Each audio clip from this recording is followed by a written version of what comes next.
Euzubillahimineşşeytanirracim. Bismillahirrahmanirrahim.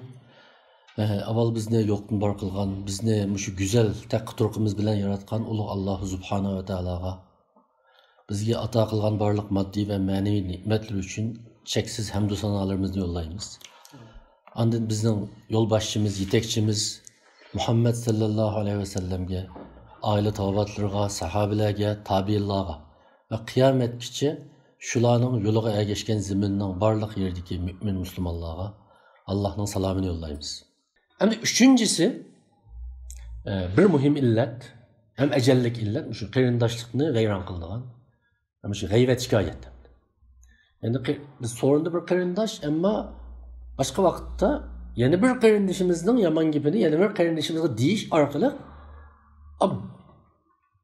izzat obro'yini daxli tarzga uchratamiz ya g'ayvat orqali. Shundan agar o qarindishimiz o haqida yaxshi bir tushunchaga ega bo'lsa, biz g'ayvatimiz orqali uning izzat hurmatini yerga uramiz. Shuning bilan oning g'ayvat qilinuvchiga qaratilgan hissiyotida qanday narsa paydo bo'ldi, o'zgarish paydo bo'ldi. Dal shu masala haqida Payg'ambar alayhisalom yana bir hadisida shunday degan: "Men sizlarning boshqalarning ma'lum bir illati haqida bir menga shikoyat qilishinglarni yoqtirmayman. Etsi men o adam bilan qalbim naxosh ko'rishim yo'q" deb shunday. Mana aytdi cho'nqur ma'nolik hadis deb o'ylayman. Qarashda tash illat bormi? Bor. Ash xatolikni qildimi? Qildi. Ammo ashuni bir menga demagan bo'lsanglar. Chunki uni degandan keyin menmi uning ta'siriga uchrab qoldi ekanman.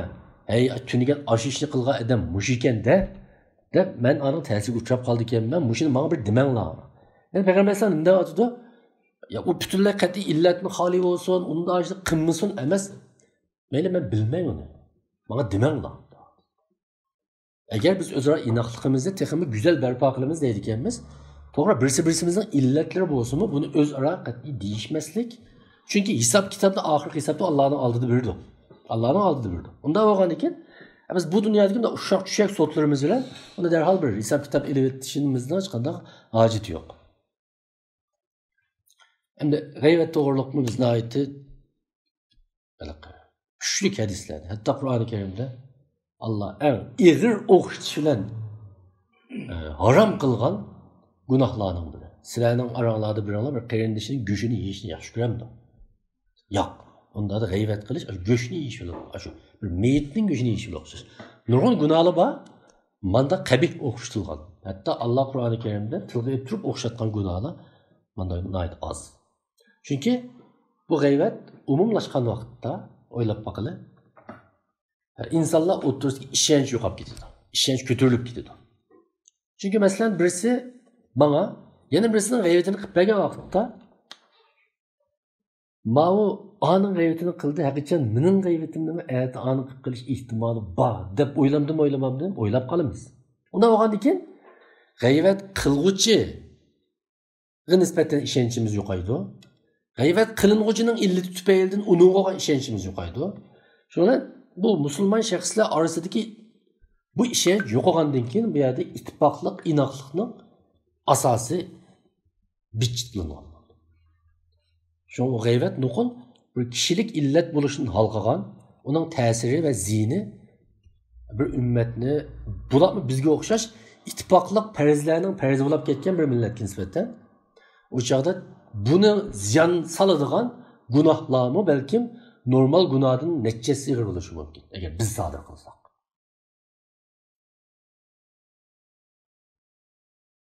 Endi to'rtinchisi yomon gumon qilish. Endi hozirlik bizni oyat aqlli bo'lib ketdi. Aqlli kishilar ma'lum bir gapni qilsa, shu gapni tahlil qilishdan boshqa shu gap odamning niyatlarini rentiginga solamiz endi. Ya'ni derhal onundan bir yaman guman işlep çıkarımız ve bunu bir xil akıllıklık, ötkürlük hesaplayımız. Ya onda guman kılmağanda, onda niyet kılmağanda desek, ya seni bilenmepsizler. Onun gayrizi anı diyen bilen, manda demekçi deyme. Ama guman Allah Kur'an-ı Kerim'de dini okşaş, hakkını ispatlaştı kandak hiç nemege yaramaydı. İslam üretmekçi olan en mühim fikri inkılap ve adetlerinden birisi delil paketine asasen fikir kılış. Bir Adem hakkıda olsun. Oylab bakalım. Mesela birisi bir haber ekelse, onu delillep bakıp işini anlaydigan hayat. Mesela bu zinanın işini desek, 4 odam guvohlik bermek için zina qildim. Birisi zina qildi deb uni jazolash haqqimiz yo'q. Endi buni tasavvur qilsak 4 odam ko'rdi degan gap endi bu. 4 odam angladi degan gap emas. Ya'ni o kadar po'latdek pokit bo'lish kerakki, bir odam ikki odamning men o'z ko'zim bilan ko'rdim deganimi hisob emas degan gap. Hisob emas degan gap. Bu yerda biz pokit dalilning islomdagi o'rnining ne kadar yüksek ekanligini bilamiz. Ama biz kishilar haqqida ma'lum birisi bir gapni qilsa, masalan deydi, eng aqallisi assalomu alaykum deb bunday kurashsa, o'tkaldi qo'limni xil chin siqitdi, hozir bo'sh siqitqanlab qoldi bu. Hozir ozto'la pul tepib yo'qolib ketdi deb bunday gumon qilamiz endi. Bu gumonimiz ichimizdan qolmay, buni yenimizdagi birisiga deymiz endi. Yoki o bir yaxshilikni niyat qilib, "Voy, sizga bir sovg'at olib keldim" desa, burun sovg'at ekan, bitta sovg'at ehtimolab qilibdi. Endi bu yomon gumonlar har doim bizdan qolmaydi, bu atrofga yeyiladi. Shunlar bu yomon gumon oxirat bayonidagi nimani yemirdi? Oradagi ishonchni yo'q qildi. Oradagi birisi-birimizga bo'lgan bu ishonchning yo'qolishi, yine oxirgi hisobda bayon ta'kidlaganimga o'xshash inoqlik va ittifoqlikka daz yetkazadi. Şu Peygamber Aleyhisselam hadisi şunda dedi. Yaman gumandan saklananlar. İyyakum ve zenne. Fe inne zenne ekzebul hadis. Çokum ki guman degen sözlerinin en yalganıdır. Yalgan aytish nima? İslamda haram. Yalgan aytish İslamda manda normal çeklengen günah emas. Haram kılıngan günah. Ekzebul hadis degen nima? Yamanның çok kısa degen gap. Demek bizning yomon gumonlarimiz amaliyotda og'zimizdan chiqqan yolg'on so'zdanmi darajasi yuqori yomon qo'rqinchli degan gap bu. Shu ba'zi vaqtda shu aqlliligimizni sal turmizlashimiz lozim o'zimizni. Boshqalarning niyatini bek o'qiy oladiganligimizni, bek bila oladiganligimizni biroz turmizlashimiz lozim. Boshqalar yaxshilik qilsa uningdan bir narsa chiqarayotgan. Chunki biz başqalarının niyetiga ishonmagan vaqtda anandan keyin qanday olamiz?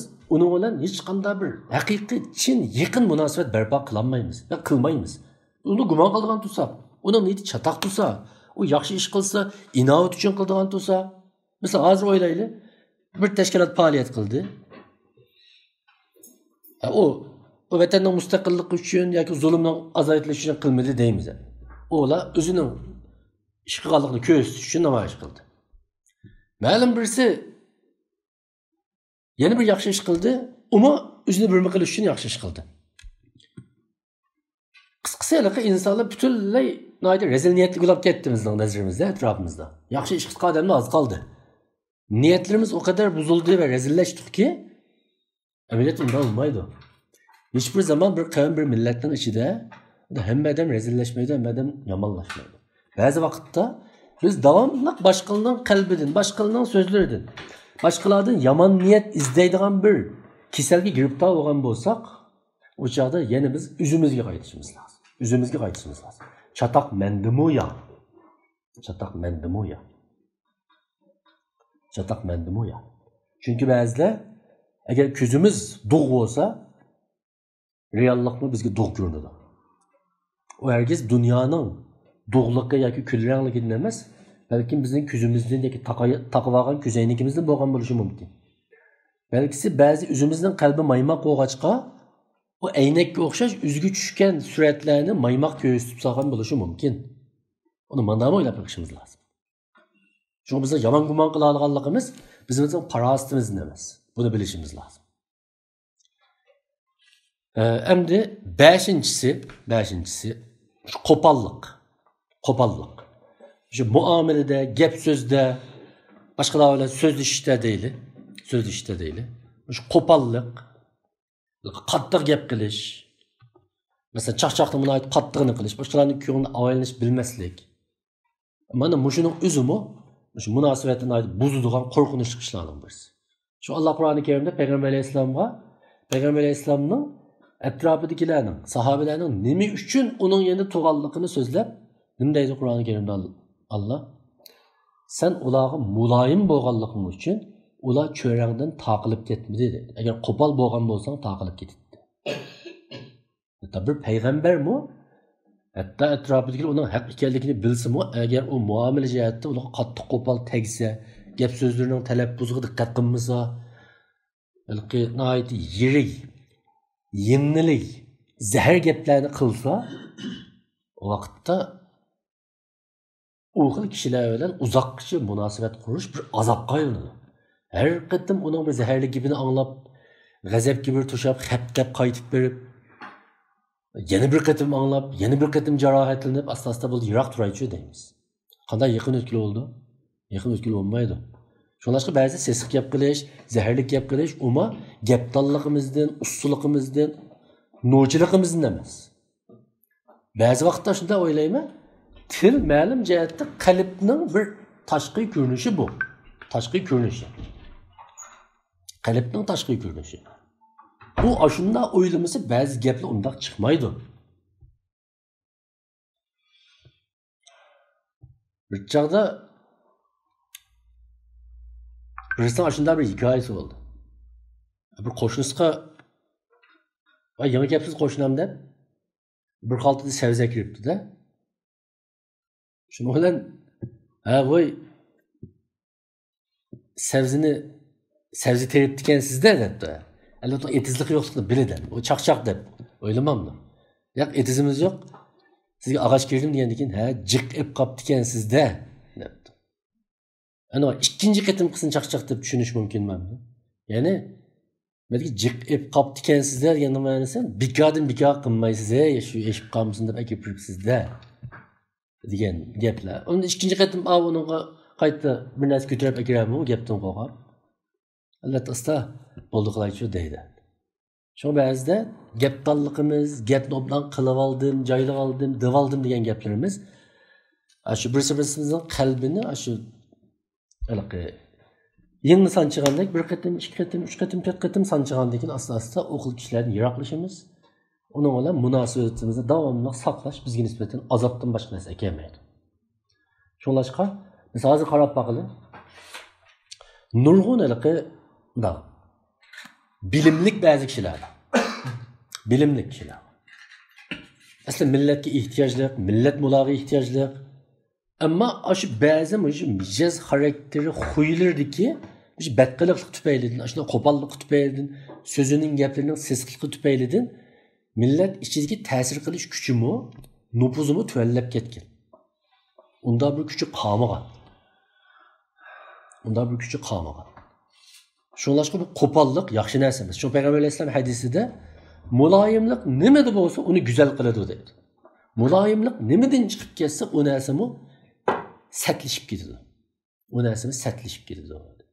Yana bir hadisda dal shu rifq degan so'zni ishlatib, muloyimlikda, qo'pollikda yo'q kuch bor deb shunday. Muloyimlikda, qo'pollikda yo'q kuch bor deb shunday. Ba'zi vaqtda biz qo'pollik bilan hal qilishni bir xil boturligimiz deb qaraymiz. Bizni qo'rqidi deb qaraymiz. Halbuki bir masalani uzoqcha hal qilishning eng unumli yo'li muloyimlik bilan uni chiroyli shaklda hal qilish.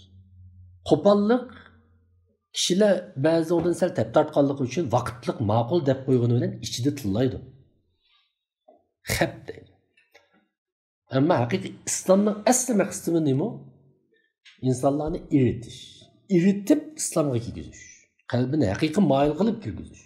Bunda bo'lgan ekan, bir musulmonning mijoz xarakterimi qo'pollikdan eng zo'r darajada yiroq turishi lozim. Nəhayət inaq ittifaq ütəyli desəkmi, əgər qayta zərbi yesək ətrafımızdakı kişilərdən, o çağda bir inaq ütəş bək qiyinləşidir. Şunlaşqa, yuqorqi illətlər, əlbəttə bunundan başqa nurgun illətlər var. Bunundan başqa qarindoshlikqa, dostluqqa, özara münasibətə dəxli yetkizdigan, təsir yetkizdigan nurgun illətlər var. Bu illətlərin hamısını sözləb bulanmaymiz. Amma mənəcə yuqorqi şu 5-6 illət Oddalıq urukqa o'xshash boshqa nurg'un masalalarni keltirib chiqardi. Ya'ni bu illatlar bu bizning xulqimiz va axloqimizdagi illatlar. Buni tuzitish uchun biz boshqalarga yolvorishimizning hojati yo'q. Hatto ma'lum bir ustozg'imi murojaat qilishimizning hojati yo'q. Hozir bunda diqqat qilib boqadigan bo'lsak, shu umumiy davoyimizning ahvoliga qaraylik. Sharq Turkiston davosidan iborat bir ulug' bir davoni, davo sepidikilarning orasidagi munosabatga haqiqiy cho'ng nazar solsak, ko'nglimiz yerim bo'ldi. Nurg'unlari bir ulug' davo oldidagi bir sapdoshlik emas, ushshaq tushak ishlar uchun birisi bilan ap emas. Haqiqiy oliyjanoblikqa tehi yetishilmagan. Şundan biz bu ittifoqsizligimizni Xitoy shunday qilib qo'ydi, Xitoyning püdügellerine usul oynayıp ketdik, şularning jasuslarning keyinga kirib ketdik deyish orqali bütün meseleni Xitoy keltirib chiqadi. Biz aslida inoq millatdik deb o'zimizga tasalli beramiz. To'g'ri. Xitoy har vaqt uni qiladi. Har vaqt qiladi. Chunki uning tabiati shu. Xuddi chayonning tabiati cheqishuvga o'xshash. Ammo biz agar o'zimizning sepini mustahkam tuta olsak, mushu badqiliq, mushu badxuylardan yiroq tura olsak, mushuni eng zo'r darajada tuvan chekka tushirib, birisi-birimizdan haqiqiy quchoqlasha olsak, o'shada Xitoyning bayonqi aramizni ayirib etish mikirleri, çareleri akmaydı. Biz içimizden mustahkem bo'lgan chaqda biz o xil eziq turishlarga, o xil qaymoq turishlarga taqobil tura olamiz. Biz sirtqa chiqib zukam bo'lib kirsak, o zukam bo'lib qolsiz desa biz nima deymiz? Ko'pincha vaqtda talas suvoqken to'ngab qopdimi deymiz. O bir tarafi shundaymi? Ama onda qarasangiz siz bilan birga talaga chiqqan nurg'un odam bor, ulug' tegmaylik bu zukam sizga tegaylik. Onda da yenib turib, mening immunitet kuchimsa tuvanmi nima deb o'ylab baqsaqchi. Agar biz immunitet kuchimiz tuvan deb o'ylasak, buni kuchaytirish uchun harakat qilamiz. Agar men nihoyat sog'lomdim, butun ish o'sha taladagi shamolning qilgan ishi desak, o vaqtda biz o'zimizni isloh qilishni o'ylamaymiz. Çünkü bütün meseleleri şamal keltirip çıkargan ya, soğuk keltirip çıkargan. Bizim bedenimizde bir mesele yok. Eğer bedenimiz sağlam olsa, şu soğukta kalsak mı, şu şamal çıksa mı, zukam bulmayız. Hem kolumuzun kilidini bedenimizde küçeytir. Herkes taladık şamalını toxtutuşamaz. Bərabər toxtutamayız. Yukarı noktalarını ve bir qancha noktalarını bir kısaca xulosalab o'tay.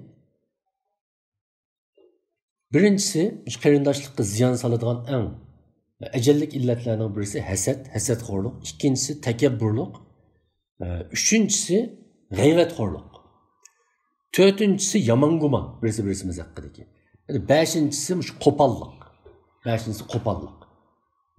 Yani Allah hammamizni bu yomon illatlardan nari qilsin. Dal uning o'rniga güzel ahlak, güzel hislatlar bilan qurollanishga nasib qilsin va bu orqali o'zimizdan o'sha kichik mahalla ichidagi munosabatimizni eng avval. Undan keyin texmi kengri doiradagi munosabat chamberligimizni haqiqiy bir islom qarindoshligi bilan Alloh zinnatlab bersin.